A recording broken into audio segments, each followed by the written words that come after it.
కేఎస్ఆర్టీసీలో Bengaluru to చిక్క Tirupati tour package. టోటల్‌గా 8 టెంపుల్స్‌కి తీసుకెళ్తారు ఈ వన్ డే ట్రిప్‌లో. జస్ట్ 600 రూపీస్‌కి. వీళ్ళు కవర్ చేసే టెంపుల్స్‌లో ఎంతో ఫేమస్ అయిన కోటిలింగేశ్వర టెంపుల్ కూడా ఉంది. ఈ వీడియోలో ఈ tour package ticket booking details, boarding points and timings, వీళ్ళు చూపించే 8 టెంపుల్స్ గురించి షార్ట్‌గా ఎక్స్‌ప్లెయిన్ చేస్తూ, ఈ ప్యాకేజ్‌లో tiffin, lunch and evening snacks ఇంక్లూడెడా లేదా అనే విషయాన్ని చెప్పాను. ఎండ్ వరకు చూడండి. వీడియోలోకి వెళ్ళే ముందుగా కొత్తగా మా ఛానెల్‌ని చూసేవాళ్ళు ఎవరైనా ఉంటే సబ్స్క్రైబ్ చేసి పక్కనున్న బెల్ ఐకాన్ని ప్రెస్ చేసుకోండి. హలో అందరికీ నమస్తే. Welcome to Bengaluru by channel. First ఈ tour package ticket booking details చూద్దాం. ప్లే స్టోర్ ఆర్ యాప్ స్టోర్‌లో కేఎస్ఆర్టీసీ యాప్‌ని డౌన్లోడ్ చేసుకోండి. లేదు అంటే సింపుల్‌గా గూగుల్‌లో కేఎస్ఆర్టీసీ అని సెర్చ్ చేయండి. ఇక్కడ కనిపిస్తున్న కేఎస్ఆర్టీసీ మీద క్లిక్ చేయండి. ఓపెన్ అవ్వగానే ఇక్కడ టాప్‌లో కేఎస్ఆర్టీసీ టూర్ అని ఉంది చూడండి. దాని మీద క్లిక్ చేయండి. ఓపెన్ అవ్వగానే ఈ విధంగా వస్తుంది. ఇక్కడ డేట్ సెలెక్ట్ చేసుకోండి. ఈ టూర్ ఓన్లీ వీకెండ్స్‌లో అవైలబుల్ ఉంటుంది. సాటర్డే అండ్ సండే మాత్రమే. ఆ డేట్స్‌లోని టికెట్స్ బుక్ చేసుకోవాలి. డేట్ సెలెక్ట్ చేసుకొని ఓపెన్ చేశాక ఇక్కడ టాప్‌లోనే ఉంటుంది ఈ చిక్క తిరుపతి టూర్ ప్యాకేజ్. ఇక్కడ డీటెయిల్స్ మీద క్లిక్ చేస్తే వీళ్ళు కవర్ చేసే 8 టెంపుల్స్ ఏంటో చూడొచ్చు. బస్ నేమ్ అశ్వమేధ క్లాసిక్. ఇది బస్ రూట్. మార్నింగ్ 6:30కి బెంగుళూరులో స్టార్ట్ అయ్యి రిటర్న్ నైట్ 8 ఆర్ 8:30 లోపు బెంగుళూరులో డ్రాప్ చేస్తారు. ఇప్పుడు బుక్ నౌ మీద క్లిక్ చేయండి. టోటల్‌గా 50+ సీట్స్ ఉంటాయి. Ticket price 600 rupees. Pickup points అయితే స్క్రీన్ పైన ఇచ్చాను చూడండి. ఈ 3 ప్లేసెస్‌లో మీకు దగ్గరగా ఏ బోర్డింగ్ పాయింట్ ఉంటే దాని మీద క్లిక్ చేసి సీట్ బుక్ చేసుకోండి. నేనున్న ప్లేస్ నుంచి నాకు టిన్ ఫ్యాక్టరీ దగ్గర, అందుకే టికెట్ ఇక్కడ బుక్ చేసుకున్నా. స్క్రీన్ పైన నా టికెట్ అయితే ఉంది చూడండి. 7:30 ఆర్ 7:40 లోపు టిన్ ఫ్యాక్టరీ దగ్గరికి బస్ అయితే వస్తుంది. 7:10 లోపు టిన్ ఫ్యాక్టరీ బస్ స్టాప్ దగ్గరికి రీచ్ అయిపోయాను. ఈ జర్నీ టోటల్ 14 అవర్స్ పైన అయితే ఉంటుంది. ఇంకా breakfast, lunch and evening tea break ఈ టికెట్ ప్రైస్‌లో ఇంక్లూడ్ అవ్వవు. ఓన్లీ లంచ్ మాత్రమే ఫ్రీ అన్నదానం ఉంటుంది టెంపుల్‌లో. 7:35కి బస్ వచ్చింది. ఇంక జర్నీ అయితే చూద్దాం. ఒక 1 అవర్ జర్నీ చేశాక చిక్క తిరుపతిలో ఉన్న శ్రీ ప్రసన్న వెంకటేశ్వర టెంపుల్‌కి తీసుకెళ్లారు ఫస్ట్. ఇక్కడ మనకు 1 అవర్ అయితే టైం ఇచ్చారు. దర్శనం అండ్ బ్రేక్‌ఫాస్ట్ చేయడానికి. ఈ ఆలయం యొక్క స్థల పురాణం ఏంటో చూద్దాం. పూర్వం అగ్నిదేవుడు శ్రీ మహావిష్ణువుకి తపస్సు చేయగా ఆయన సంతోషించి ప్రసన్న వెంకటరమణ స్వామి రూపంలో ప్రత్యక్షమై దర్శనమిచ్చాడని స్థల పురాణం చెప్తుంది. ఈ ఆలయాన్ని చిన్న తిరుపతి అని కూడా పిలుస్తారు. మార్నింగ్ టైం కాబట్టి జనాలు తక్కువ ఉంటారు. జస్ట్ 20 మినిట్స్‌లో దర్శనం అయిపోయింది. టెంపుల్ నుంచి ఒక హాఫ్ కిలోమీటర్ దూరంలో బస్ అయితే పార్క్ చేసి ఉంటుంది. అక్కడే శ్రీ గురు గ్రాండ్ హోటల్ ఉంటుంది. బస్ పార్కింగ్ ప్లేస్‌కి ఆపోజిట్‌లో. ఇక్కడ బ్రేక్‌ఫాస్ట్ అయితే చేయండి. బ్రేక్‌ఫాస్ట్ చేసి నెక్స్ట్ కోటిలింగేశ్వర టెంపుల్‌కి స్టార్ట్ అయిపోయాం. ఒక 1 ½ అవర్ జర్నీ అయితే ఉంటుంది చిక్క తిరుపతి నుంచి. 11 ఏఎంకి కోటిలింగేశ్వర టెంపుల్‌కి రీచ్ అయ్యాం. బస్ డ్రైవర్ 1 అవర్‌లో దర్శనం కంప్లీట్ చేసుకొని రిటర్న్ అవ్వాలని చెప్పాడు. కానీ 1 అవర్ కంటే ఎక్కువ టైం అవుతుంది ఇక్కడ. ఈ temple entrance ticket 20 rupees. Main temple అయిన మంజునాథ ఆలయం అండ్ విష్ణు ఆలయంతో పాటు ఇక్కడ వివిధ దేవీ దేవతల ఆలయాలు ఉన్నాయి. ఇంక ఈ కోటిలింగేశ్వర టెంపుల్ మెయిన్ అట్రాక్షన్ ఈ 108 అడుగుల భారీ శివలింగం మరియు బసవన్న విగ్రహం. ఇక్కడున్న లక్షలాది విగ్రహాలు భక్తులు ప్రతిష్ఠించినవే. తమ కోరికలు నెరవేరాలని ఇక్కడ చిన్న చిన్న శివలింగాలను ప్రతిష్ఠించడం వల్ల ఆలయ ప్రాంగణం వివిధ పరిణామాల శివలింగాలతో నిండి ఉంటుంది.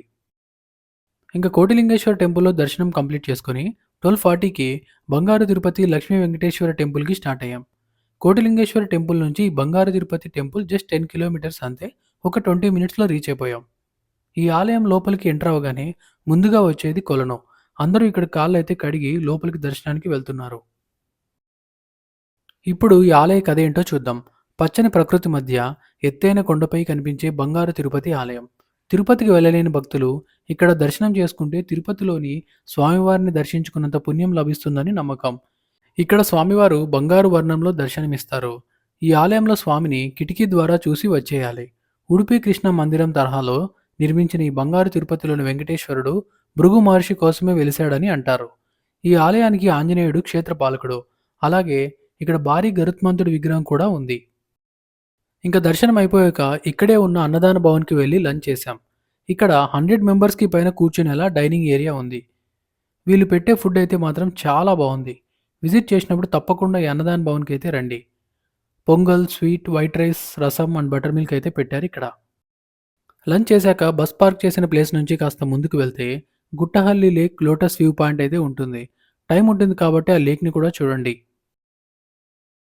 ఆఫ్టర్‌నూన్ 1:45కి ఇక్కడ నుంచి స్టార్ట్ అయ్యాం. నెక్స్ట్ చూడబోయేది రామలింగేశ్వర టెంపుల్. ఈ బంగారు తిరుపతి నుంచి ఒక హాఫ్ అన్ అవర్ జర్నీ అయితే ఉంటుంది. ఇదే రామలింగేశ్వర టెంపుల్. ఇక్కడ ఒక 15 మినిట్స్ అయితే టైం ఇచ్చారు దర్శనం చేసుకొని రమ్మని. ఈ ఆలయ కథ ఏంటి అంటే, సీతాదేవి భూమిలోకి వెళ్లే ముందు లవకుశుల్ని రాముడికి అప్పగించిన ప్రదేశంగా చెప్తారు. అందుకే ఇక్కడ 108 శివలింగాలు ఉన్నాయని, వాటిలో ఒకటి రాముడు ప్రతిష్ఠించాడని నమ్ముతారు. ఇక్కడ దర్శనం అయిపోయాక నెక్స్ట్ ముల్బాగుల్లో ఉన్న శ్రీ ఆంజనేయ స్వామి టెంపుల్కి తీసుకెళ్లారు. ఈ ఆలయం విజయనగర రాజుల కాలంలో నిర్మించబడిందని చెప్తారు. కానీ ఆలయం నిర్మించక ముందు 5000 సంవత్సరాలు పురాతనమైందని చెప్తున్నారు. ఇక్కడున్న ఆంజనేయ స్వామి విగ్రహం 12 అడుగులు ఉంటుంది. బ్లాక్ గ్రనైట్ రాయితో చెక్కబడింది. నెక్స్ట్ తీసుకెళ్లిన టెంపుల్ కురుడుమలై శ్రీ వినాయక ఆలయం. ఈ ఆలయ చరిత్ర ఏంటి అంటే, ఈ ఆలయంలో ఉన్న గణపతి విగ్రహం 4 యుగాల నుండి కృత, త్రేత, ద్వాపర, కలియుగాలు ఇక్కడే ఉన్నట్లు పురాణాలు చెప్తున్నాయి. ఇది చాలా పురాతనమైనది మరియు శక్తివంతమైనది. ముఖ్యంగా పాండవులు కూడా మహాభారత యుద్ధానికి ముందు ఇక్కడ పూజలు చేశారని చెప్తారు. ఈ ఆలయం చోళుల కాలంలో నిర్మించబడినప్పటికీ విగ్రహం ఇంకా పురాతనమైనదని కథనం. ఇది కోరిన కోరికలు తీర్చే శక్తివంతమైన గణపతిగా ప్రసిద్ధి చెందింది. ఈ ఆలయం ఎలాంటి పునాదులు లేకుండా పెద్ద రాళ్లతో నిర్మించబడింది. నిర్మాణంలోనే ఇదొక అద్భుతమని చెప్తారు. ఇంక ఇదే టెంపుల్కి ఒక హాఫ్ కిలోమీటర్ దూరంలో ఉన్న సోమేశ్వర స్వామి అండ్ క్షమదాంబ టెంపుల్కి తీసుకెళ్లారు. ఈ ట్రిప్లో ఈ టెంపుల్ కవర్ చేసే టెంపుల్ లిస్ట్లో ఉండదు. కానీ ఈ కుర్దుమలై వినాయక స్వామి ఆలయానికి దగ్గరలో ఉండడం వల్ల ఈ టెంపుల్ని కూడా మనకి చూపిస్తారు. ఒక 10 మినిట్స్లో దర్శనం అయితే కంప్లీట్ అవుతుంది. ఇక్కడితో టైం 4:30 అలా అవుతుంది. లాస్ట్ టెంపుల్ని కవర్ చేసే ముందుగా ఈవినింగ్ టీ బ్రేక్ కోసం ఒక హాఫ్ అన్ అవర్ అయితే కావ్య గ్రాండ్ రెస్టారెంట్లో ఆపారు. నెక్స్ట్ కోలారమ్మ టెంపుల్ చూసాక డైరెక్ట్ బెంగళూరుకే ఎక్కడ స్టాప్ చేయరు. సో అందరూ ఫ్రెష్ అయ్యి టీ అండ్ స్నాక్స్ ఇక్కడే కంప్లీట్ చేసుకోమని చెప్పారు.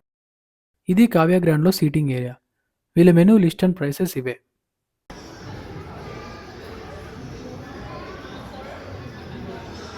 నేను ముల్బాగ్లో ఫేమస్ పొడి మసాలా దోశ ఆర్డర్ చేశా. టేస్ట్ అయితే ఓకే.